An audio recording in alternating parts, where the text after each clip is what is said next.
கட்சிகளா இருந்தாலும் பெண்கள் பிரதிநிதித்துவத்தை கொண்டு வரதுக்கு இன்னுமே பேசப்படவில்லை. நிறைய பெண்கள் ஒவ்வொரு பெண்களும் நான் பார்க்கிற பார்வையில நிறைய பெண்கள் கட்சிகள்ல பயணிக்கிறார்கள்.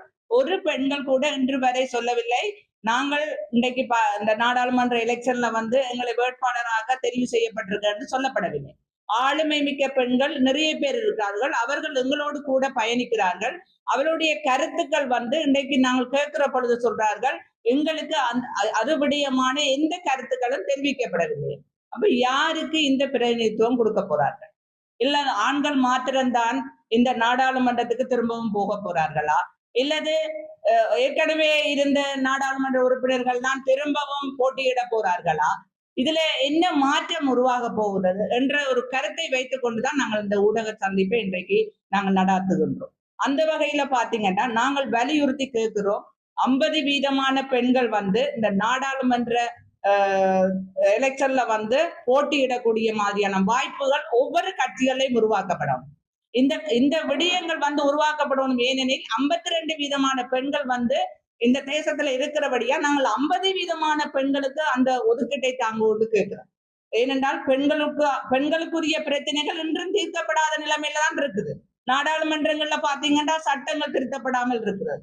போய் என்ன விடயங்கள் கதைக்கப்படுகிறது என்றால் எங்கட முள்ளிவாய்க்கால் பிரச்சனை என்ன, நாங்கள் எப்படி இடம்பெயர்ந்தோம், என்ன மாவீர துயிலும் இல்லங்களை எப்படி நாங்கள் நினைவு சின்னமாக கோர்றது, இந்த விஷயம் தான் கதைக்கப்படுது. மாவட்டத்துல நடக்கிற பிரச்சனைகள் ஒன்றும் கதைக்கப்படுவதில்லை.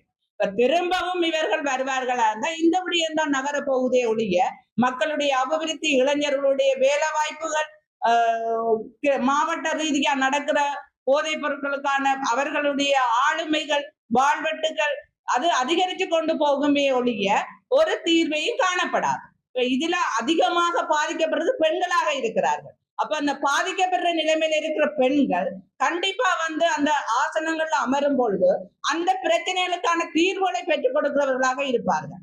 ஏன்னா அன்பார்ந்த மக்கள் அனைவருக்கும் நான் கூறுகிற ஒரு செய்தி, பெண்களுக்கான வாக்குரிமைகள் கிடைக்கப்பெறணும். அந்த வேட்பாளருக்கான ஒரு சலுகைகள் இல்ல, அதுக்கான ஒதுக்கீடுகள் கிடைக்கப்பெறணும்.